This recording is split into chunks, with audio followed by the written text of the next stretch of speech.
ভাই দেখেন কিরকম বাড়াইতেছে। আর দিকে যখন আমি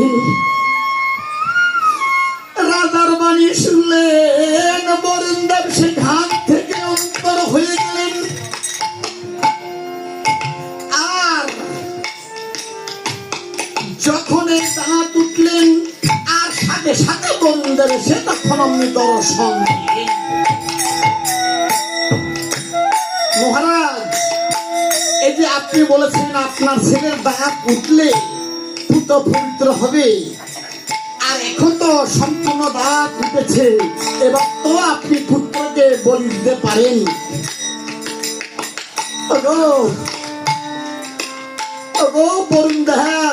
বলি যে তোমায় এই যে দন্ত উঠেছে, দন্ত না পড়িলে পবিত্রতা কোথায়?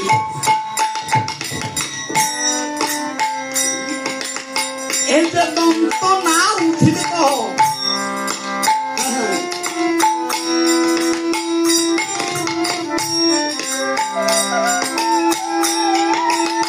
দন্ত না উঠিলে পবিত্র কথা বলছ, দন্ত উঠেছে আর এখন বলো দন্ত না উঠলে,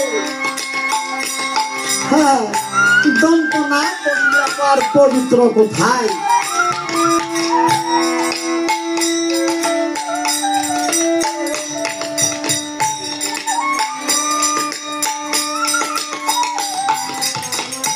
দন্ত এখন পড়েছে, এই দন্ত পড়েছে, এবার তো তোমার পুত্র পবিত্র হয়েছে। তখন সে কেঁদে কেঁদে বলছে,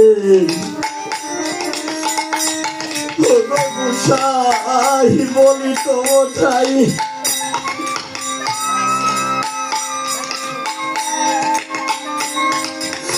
ওরে দয়া করে দেব,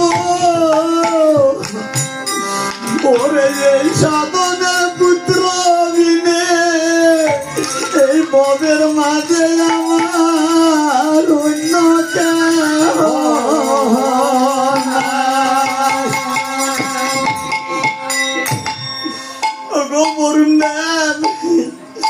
এই পুত্র কত সাধনের ফলে আমার হয়েছে। এই পুত্র যদি আমি সইকে বলি দান করি, তাহলে আমার এই বংশিত আর কেউ থাকবে না।